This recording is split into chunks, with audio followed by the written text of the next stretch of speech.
Everyone, and welcome to the Alita Battle Angel live chat. I'm Jon Landau, one of the producers of the film, and we are live streaming on Facebook, Instagram, Twitter, and YouTube in over 30 countries worldwide and translated in multiple languages in real time. We'll take you behind the scenes today to help answer the questions that you've been submitting to us around the world. And I'm delighted to introduce you to my good friends, Jim Cameron, Rosa Salazar, and Robert Rodriguez. Robert, is there something you want to share with the fans? Something I've been waiting to show all morning. It's a very, a peek at an epic story about a very unique character in an incredible world. Take your look at Alita Battle Angel. There you go. You told me the story of the war, when the ground shook and the sky burned. Of the ones that survived, who awoke to a different world, where the powerful prey on the weak. But that's not the way it has to be. When I found you, your very human brain was miraculously intact. It's the loneliest feeling not to know who you are. In time, you'll remember. I remember black skies, the lightning all around me. Alita is new here. She's still learning about things. It's a harsh world down here. Let me show you something.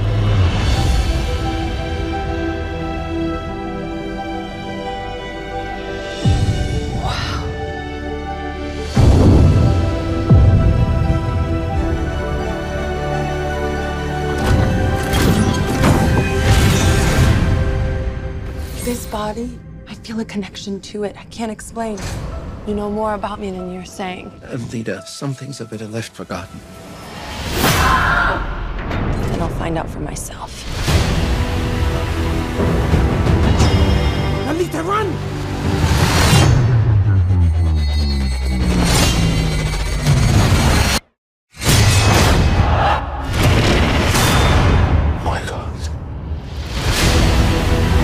She's the last of her kind.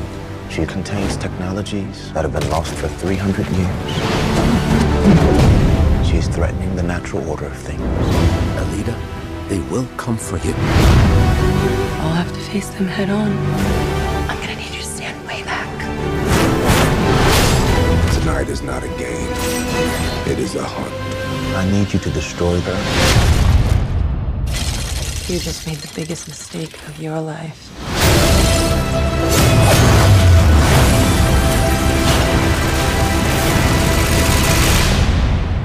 I'm with her.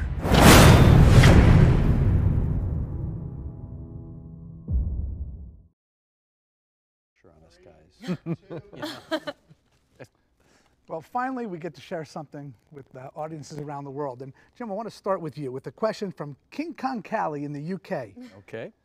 What brought your attention? King Kong? That's his username. What brought your attention to the manga itself, and what made you decide to turn it into a movie? Well, it's an interesting history going back, I'd have to say at this point, almost 20 years. Guillermo del Toro, who's a very good friend of mine, director, Shape of Water, all that stuff, turned me on to the anime.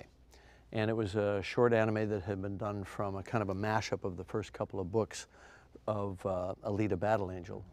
That's Yukito Kishiro's manga, which we've all been living with for the last few years. And I love the anime just for its kind of poignant, simple story. And then I went out and I researched. I read all the books. I think there were 9 or 10 books at that time. And we decided to get the rights to it and start to develop it as a film. And it was for me to direct. But then, I went through a few iterations of the script, and I wound up doing Avatar instead. And it was it was literally practically a coin toss. We were developing them both in parallel, and I thought I was going to do Alita, and then Avatar pulled ahead. And so then, a few years after that, Robert and I were hanging out, and we'd just been hanging out for like 3 hours, just gossiping and being pals. They hang out. We hang out, yeah. And so he's getting in his car, You know, and the car door's about to close, and he says, "So you got anything?" You know, like an afterthought, total afterthought. And in a split second, I thought, I'm not going to get a chance to do Battle Angel for a long time. So I'm doing all these Avatar sequels. So I handed it to him, handed him the baton. Yeah, that's the rest is history. You mostly do material that you create yourself, but you saw something in the character and in the world that made you say, you know what, I want to adapt that, which I thought was very interesting, which made me interested in the project too. Right, and then you adapted my adaptation, and that became the shooting script. You wrote the shooting script. And what I saw about it was very unique. It was similar to some of your other, you know, like Sarah Connor and Ripley, but instead of someone with a very heartfelt character finding their warrior spirit, this had the reverse twist, which was someone who had a warrior spirit already and had to discover her heart. And I could see immediately why you responded to it, and that's what got me wanting to do it. That brings us to a question from Lewis from Yorkshire. Robert, what was the experience like collaborating with director James Cameron on Alita? A huge fan of your work and very excited for the film. Keep rocking.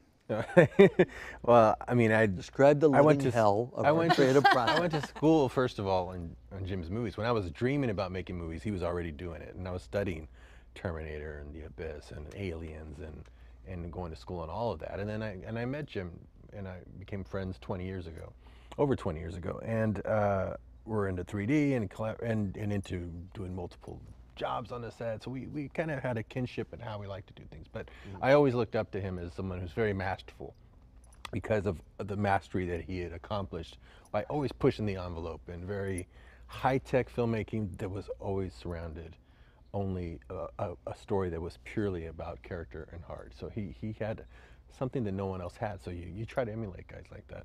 And we tried to work together for many years, around times before Sin City on one project, and then later on something else, because we enjoyed each other's company and vision of what we do. But me always knowing I would be learning from him more than he would ever learn from me. Well, this is not quite true, because I've been going to school on you for years as well. I mean, Sin City for sure, absolutely. I mean, your whole deconstructed way of working against green screen and all that, so graphic and powerful. I mean, you just blew it up with that. So I just knew it was going to be a fertile, you know, kind of collaboration. And I think, you know, looking back on it now, I think we can both say that it was pretty satisfying, because you know, I left you alone on the set. You know, you're a big boy, you know how to direct a movie. I came down once just to say hi so the actors knew I actually was on the film. And I remember one day, right? We were in shots that day too, so it actually that's true. Really motivated to have you there. We were in Video Village, yeah. And I remember I was standing there next to you, and we were watching the screen as they were setting up the next thing, and you went, "I'm gonna go. I'm gonna go." I was like, "Really?" And you're like, "Yeah, I know when to leave now before I start touching lights." And I loved that. I'm like, exactly. That's it. And he left. If I stay a minute longer, I'm gonna start suggesting shit. I know there were times during the production where you maybe would ping Jim an email, even though he wasn't on the set, where you'd send him an email and what type of... We got way into the weeds early on in the process. Really, he would come down to Austin, I would come up, and we would discuss it. And then when I was on the set, I could even email him a question, hoping he'd have some time to just take a look at it. Within a couple of hours, he'd send me back long answers, very detailed, very genuine. I have a whole side, you know, Word document that's probably like over a couple hundred pages now, just what I learned from Jim. He teaches you. He teaches you as you go, and you get to learn things that you never did before. One of the main things he taught me day one in Jim Cameron's science fiction filmmaking class was, and this was his approach to movies, and it clicks and it suddenly makes sense, is that you're going to have a very fantastical world and a science fiction world, and the audience is going to believe in that world. You have to ground everything. Everything has to ground in a reality. And that's totally different from anything that I ever do. Right. So I like immediately. Because you go way out to the edge. I go way out to the edge, and it's like totally makes sense why you can buy into the most extreme sci-fi concepts in his films. And so we strove for that realism. And the realism starts with character. With exactly. character, Rosa. And with casting. So Rosa, a question for you from India, from Susmit in India. How challenging was it for you to play the role of Alita, and how did you prepare yourself for the role? How did I prepare myself for the role? Well, I was lucky enough to have you guys to support me in doing that. I remember, Jim, you sent an email to Robert, said we should get her into training right now, which we were about 6 months out, so that you don't, you know, get 2 takes out of her, and then she's spent. And I really, you know, so that you could kick took ass. that, and I do, and I now I And do you do. kick ass. She does. But it's true. Even pretending to be Alita was exhausting because she's so capable. Her body is, you know, it's a machine. So it's even pretending to be her, you know, was exhausting, and it challenged me to the nth degree. I mean, you guys had me in training with Keith Hirabayashi, who I adore, who taught me that martial arts is not only physical strength, but also balancing and finding harmony within yourself, finding your chi, you know, harnessing the tiger, not just being the tiger. And I studied with him 2 hours every day, 5 days a week, and I was transformed. When I walked in there, I was made out of croissants. You know, you had a big hand in shaping my diet, which I now carry on. We're still working on that. You know, and it was so helpful that we had the previs, the artwork that you guys put together, so that I could start to understand her movements, and because she has a very unique movement, and the way that she stands, and her physical nature is very, you know, otherworldly. So that was challenging, getting into shape, getting strong, and I felt strong, and it was also about that. You acted yes, that and strength. it comes from that. It doesn't just happen. One doesn't happen without the other. When you are on a physical journey, transforming into a character, that other part is also in training. And I think another thing you did was you immersed yourself in the graphic novels that Kishiro wrote, and I know that because when Kishiro came and visited us on the set, you were up there. Can you autograph my dog-eared, all of the tabs, stickers, and I had this, you know, your process calls to you every movie you do, every project you do, your process becomes a little different. Obviously with the performance capture suit, that was another part of it, but one interesting part about it is that I printed out every single page of the first book, you know, of Gundam, and I colored it, because I wanted to spend time with her. I had already read the books. That's fantastic. I had already done the notes. I had already read your, you know, your 5-page declaration on Alita, which, by the way, you could win WGA awards for as emails. I mean, there's a reason there's a separate folder. But I spent time with her, and I wanted to care about her as much as you guys do. You guys, especially you guys. You spent so much time with her and caring about her, and I like the way you say it. We needed to find the right people to raise her together. And so that was a challenge. We have the benefit now of having seen the film. You know, we live with it, but we've seen it, and we see how you are the living, beating heart center of the movie.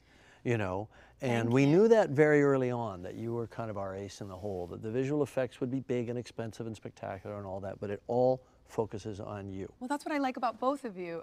It's, for me, being around you two and watching your films and going to your schools of making film, you know, you both are engineering on the site. You know what I mean? Like you're, and it makes, it's not surprising to me that you have Weta, because they do the same thing. They're on set and they're creating in the moment. And you know, when I watch, you know, behind the scenes of Sin City and how you use the black and white against the green screen, it's just, it's brilliant. And I wanted to be a part of that. And when I see Alita on the screen, I see myself. And you both care so much about the acting. It's very important. So Robert, in the casting process, what is it about, this is from Lizzie in Mexico City, what gave Rosa the edge over all the other actresses that you auditioned? She absolutely affected me the moment she came in and did the scenes. I was affected in a way I had never been in just a casting room, you know, and I watched the tape afterwards, and sure enough, it happened again then. I even jumped the gun a little and sent it immediately to Jim, thinking, you know, we still have a lot of people to see, but if we had to shoot tomorrow, this is very promising. What do you think about this? You remember your reaction? Yeah, I said, we're done. You know? And Robert said, whoa, whoa, whoa, slow down, slow down. I still have to see this person, this person, this person. It's like, okay, you can see them, but we're going to cast her. Yeah, I mean, and this process, this performance capture that you guys do, I mean, we say it at the beginning, but I didn't really know from experience.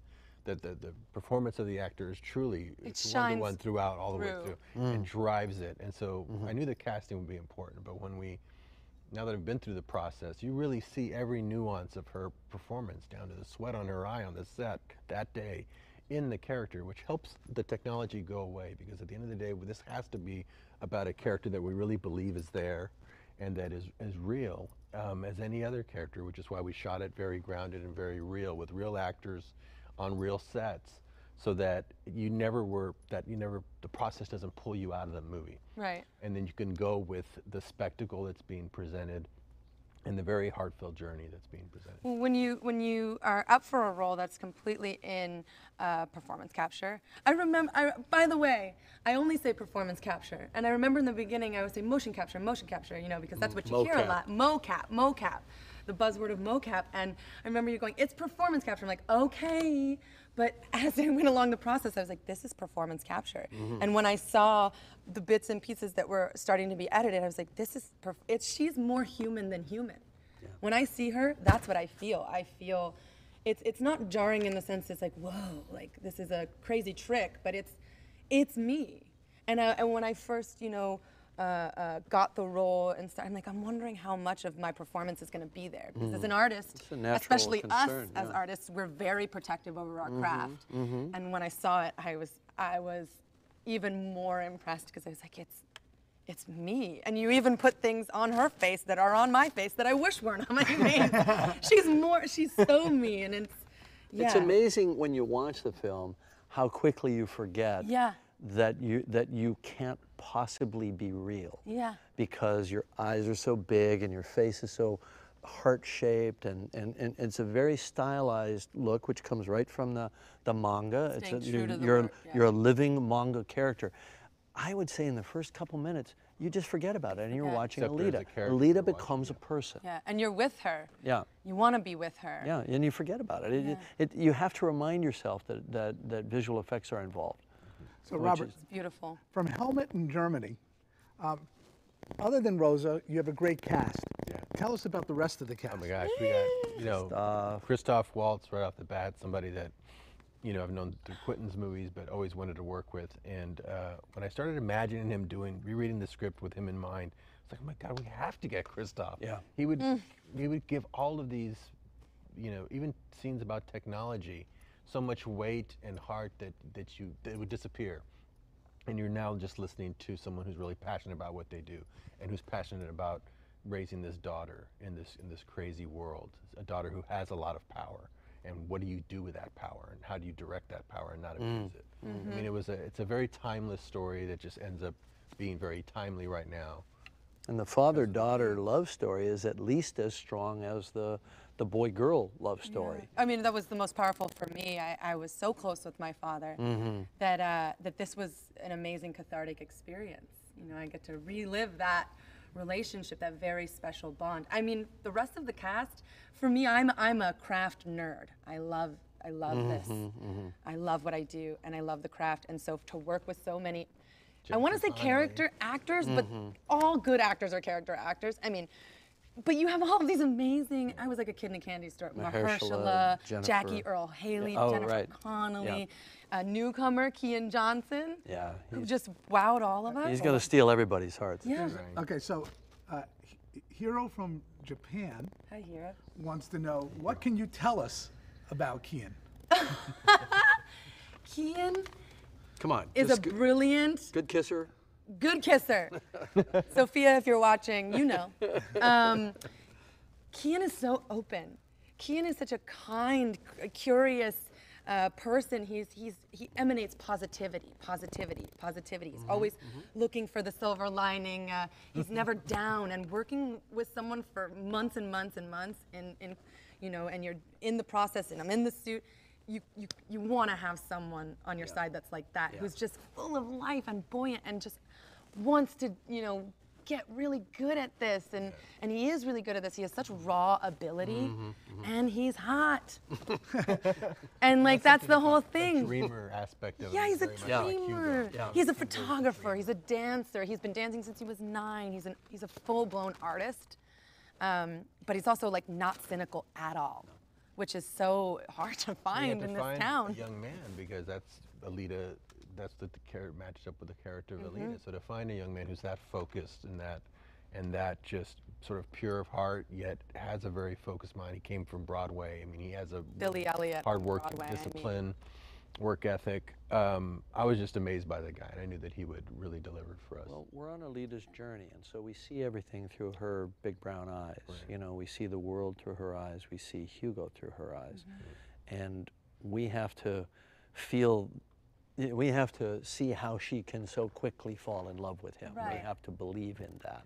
And I think Kian brings that quality. And I remember there was the balance of bad boy versus, Right. you know, vulnerable boy. And he's also a dark character. Yes, and so it was, you had to find that balance, That's right. which is, Yeah. oh my gosh, I don't wish casting on anybody because it's so, it seems so hard to me. It's a specific talent. You go for someone who has the heart, because you can find people who have the dark quality. But you can't get the heart. But then you won't feel the heart aspect. So another role that we had to cast on this film that you sometimes don't on your other movies is a composer. And we have a question, Antoine in South Africa.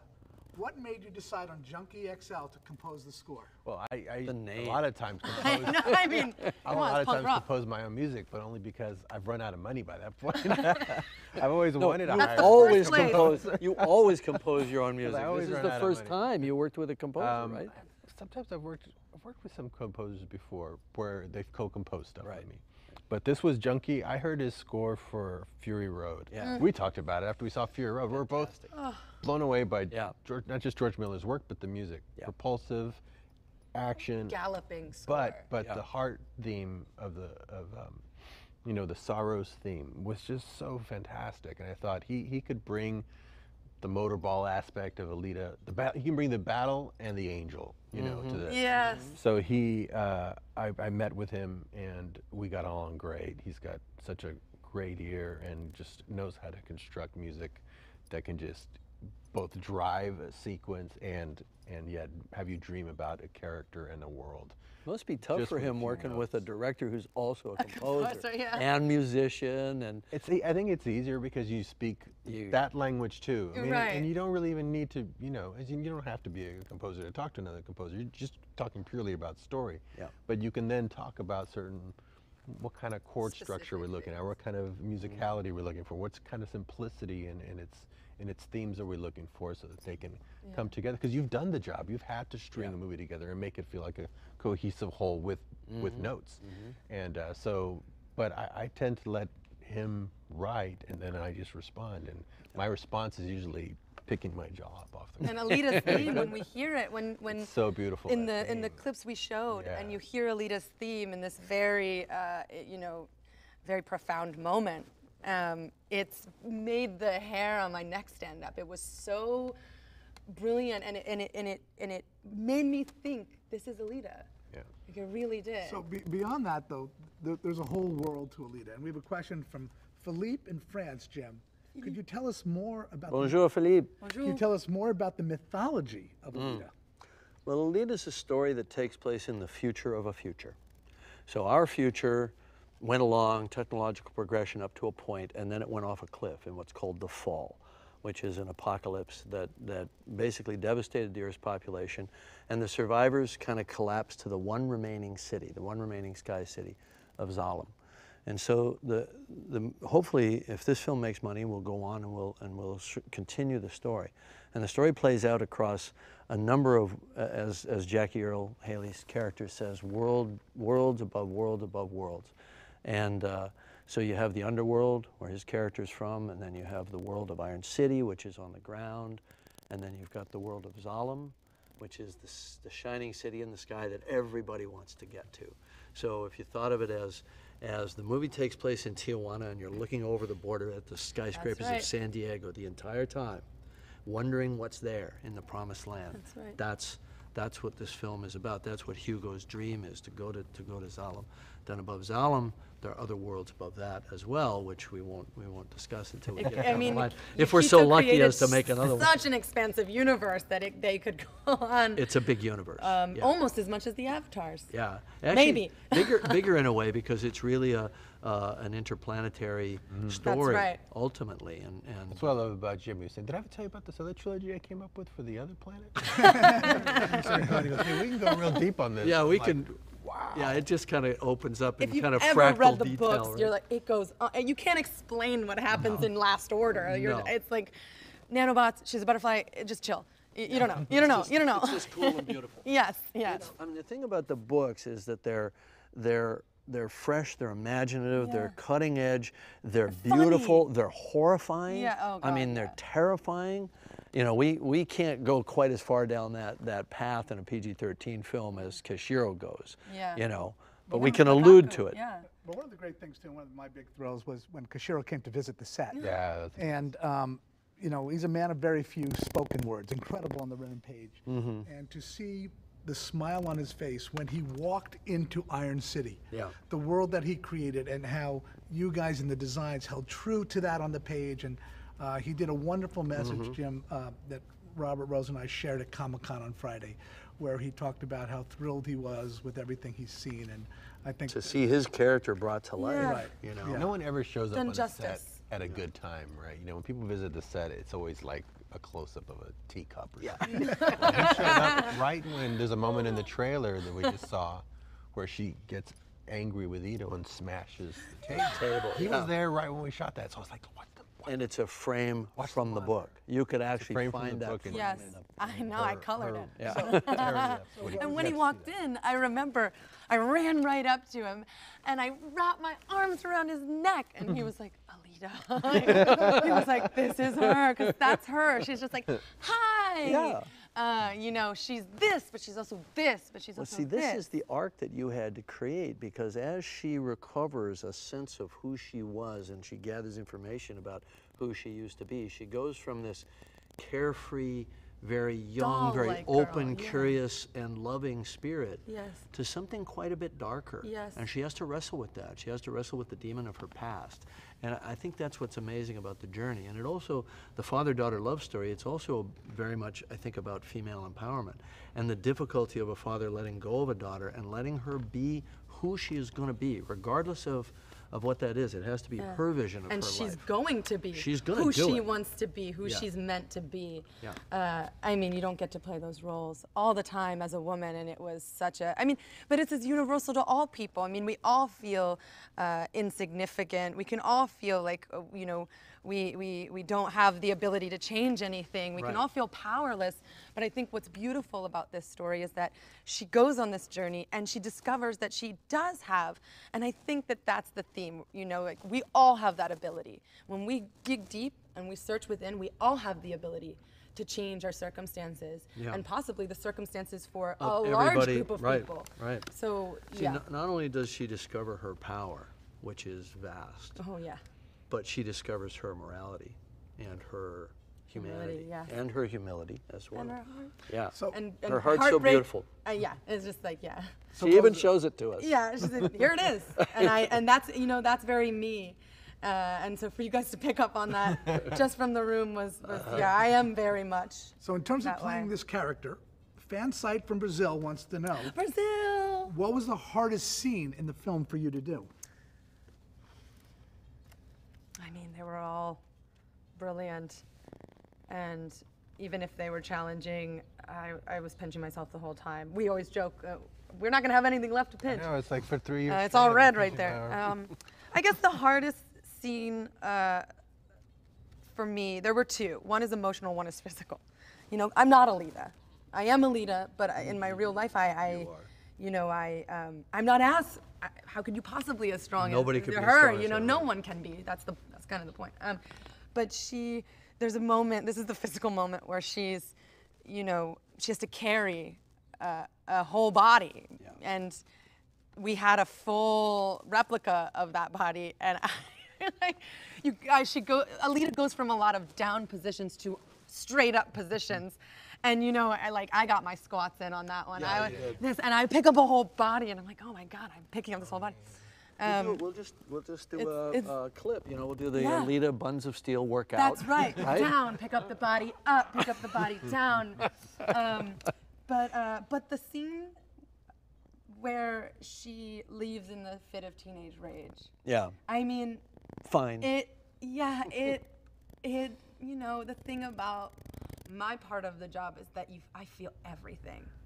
I feel everything, and we're talking about the father-daughter relationship. Christoph was brilliant in that scene. He's so brilliant. He He's says so the most still. amazing thing you've ever heard, and he says it in a way that you utterly believe. Yeah, like this is you know, he's reasoning. He tells you what you You're want. like, he tells me what I am, and I'm just like, I want more, and he's like, you know, the limitations.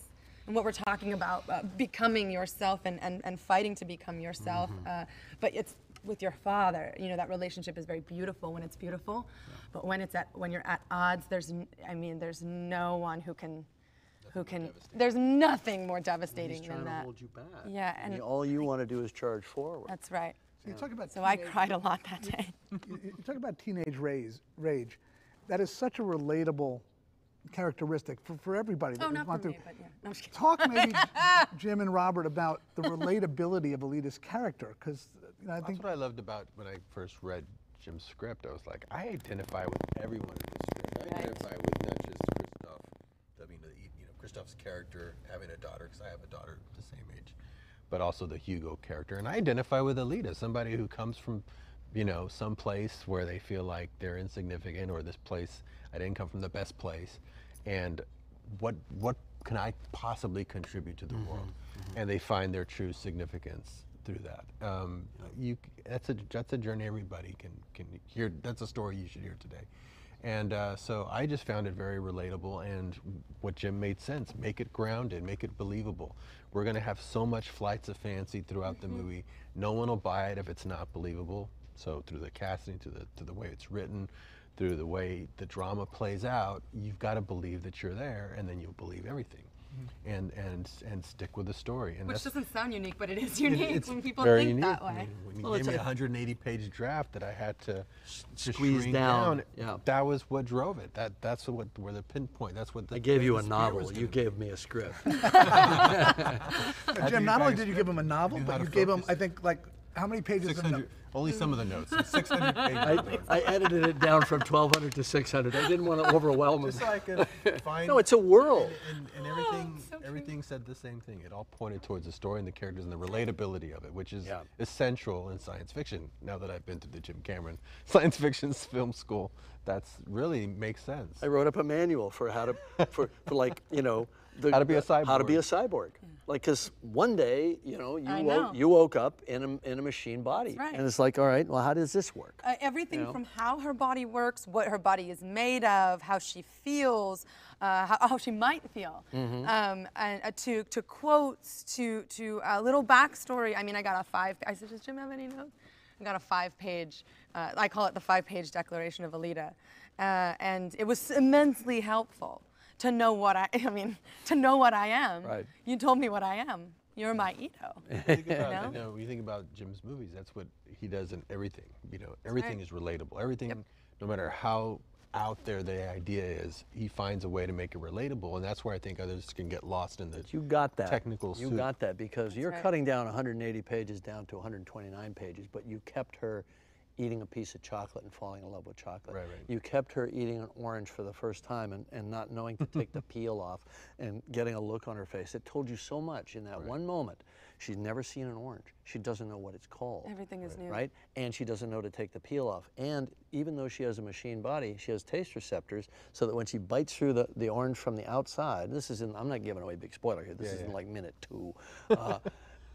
Her face wrinkles up, and you realize, well, she may have a synthetic body, but she's got a human brain, and the technology of the day allows her to have taste receptors and touch receptors and everything else. So she's very, very human. She's just kind of alt body. That was the other thing that made it relatable, is that you made sure, because in cyborgs in his Terminator films didn't have human brains. No. So, but in this, cyborgs do, because any advanced AI is outlawed in Iron City. So everyone has a human organic brain, which makes even somebody who is made up of high-tech bodywear is relatable because they have a human brain. So and guns are outlawed. which means that everything falls back into a kind of a martial arts kind of metaphor. And they can have swords, and they can have other weapons, edge weapons, and so on, but no guns. So it's kind of the anti-Terminator movie. That's right. Terminator movies are gun movies. This is the opposite. All right, so we have this relatable character, and a question from Zoe from China. Zoe. What is the one area that took the most effort to actually bring Alita to life? The one thing that made Alita the hardest. The hardest thing to bring her to life. Well, what blew me away from the very beginning, when I first asked him about this project, and he showed me, behind the curtain, and showed me early art that he did for the version he was going to do back in 2005. You were going to attempt this, right? Which we barely had the technology tech now. I know. But Jim was always pushing technology. He knew that the art had to push it. Was the artwork he had, and you saw Alita with the ivory body, and with the anime eyes, and it was just so striking. I thought, we got to do that. If we were going to do that in 2005, we have to do that now, for sure. We've never seen it photoreal before. We've seen manga and anime since Astro Boy in the 30s, but we've never seen it photoreal. It would be such a great journey to take the audience into that world for the very first time. So to nail the look of Alita was the thing that Jim had already gotten really far on back in 2005, and then we just kept building on and constantly refining. And Jim knows eyes better than anyone. What makes them come to life? Just from all the work that we benefited so much from the work you did on Avatar. The irony is we cast a young actor with the most amazing, big, brown, beautiful eyes in Hollywood. Thank you. And then we went, we can't have those little tiny eyes. We have to have giant eyes. My mom goes, they look the same. Yeah. I'm like, no. So they enhanced them. I think we have time for one more last question, and I'm going to ask it of each one of you. So we'll start with Rose. It's the same question. Love to know from each one of you, what would you say the film is ultimately about? Well, for me, for my part of it, I would say the film is about looking inward, discovery, and in that being vulnerable enough to do that. I mean, you have to be a brave person to challenge yourself in that way. External things are kind of easy to understand. I mean, it's right there, and there's explanations attached to them. But what's going on inside is the real universe. I mean, the real universe, the real infinity is within. And I would say that it is essentially about people, and in particular one girl who is trying to discover and understand her own infinity. Robert? Beautiful. That was excellent. Oh, we're done. We're done. We're done with that. The character of Alita is fascinating. She doesn't remember a lot coming into the world. She's forgotten a lot due to whatever accident she had gotten through. And it shows that you couldn't pretty much get through life not having to remember a whole lot. And if there's one thing you should never forget is your humanity. If that's the one thing you should always hold on to. If you're going to forget anything, don't forget that. And that's what my biggest takeaway from the story was. I always saw it as a story of personal empowerment for a young girl. I wrote it at the time when my daughter was 13, I think. And, I saw it as, women often have a hard time finding their voice in a male-dominated world. Harnessing their power. Yeah, exactly. And learning to trust yourself and have confidence and deal with your own strength. And sometimes that strength can be almost out of control. And find your own kind of moral compass within that, and maintain the relationships with the people around you, even while you're struggling with your own identity. I don't think it's exclusively a female thing. I think every teenager goes through this. It's about teen angst in the sense of, who am I? What's my role in the world? What am I here to do? And why am I here? Yeah, and how much do I have to break away from my parents to become that thing, and how much do I still honor them and what they've given me, So, it's a very human story. It's just told in a very different world with very different kinds of people. But I think, it's about the universe. I think science fiction works best, and you were talking about this before, when, first of all, it's in the details, and secondly, it's about the universality of the kind of experience that people have. And I know we're wrapping up, and I know that was the last question. I just want to say here in front of the world, the people that are leaning forward. I'll marry you. No, I'm just kidding. I'm married. How proud I am to have gotten to work and play in this creative sandbox with both of you guys. Same with you, my gosh, and you and Jon. What a dream this has been. And you too, buddy. Well, unfortunately, that is all the time we have for today. Jim needs to get back to the Avatar sequels. Robert needs to get back to finishing the movie so we can share it with everybody who's out there waiting. But I really want to thank Robert, Rosa, Jim for the time. And most importantly, though, I want to thank you, the fans, for tuning in, whichever way you're watching today. It means a lot to us. We cannot wait to share the whole movie with you this December. But before then, let's take one more look at the trailer. Thanks again. You told me the story of the war, when the ground shook and the sky burned. Of the ones that survived, who awoke to a different world, where the powerful prey on the weak. But that's not the way it has to be. When I found you, your very human brain was miraculously intact. It's the loneliest feeling not to know who you are. In time, you'll remember. I remember black skies, the lightning all around me. Alita is new here. She's still learning about things. It's a harsh world down here. Let me show you something.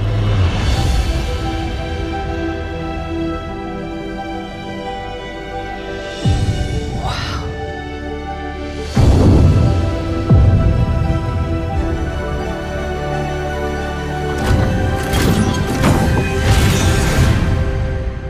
This body, I feel a connection to it. I can't explain.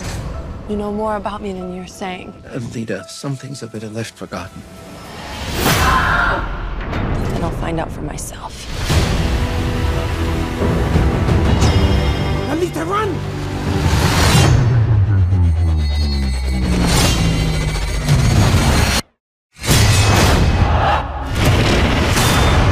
My God. She's the last of her kind. She contains technologies that have been lost for 300 years. She's threatening the natural order of things. Alita, they will come for you. I'll have to face them head on. I'm gonna need you to stand way back. Tonight is not a game. It is a hunt. I need you to destroy her. You just made the biggest mistake of your life.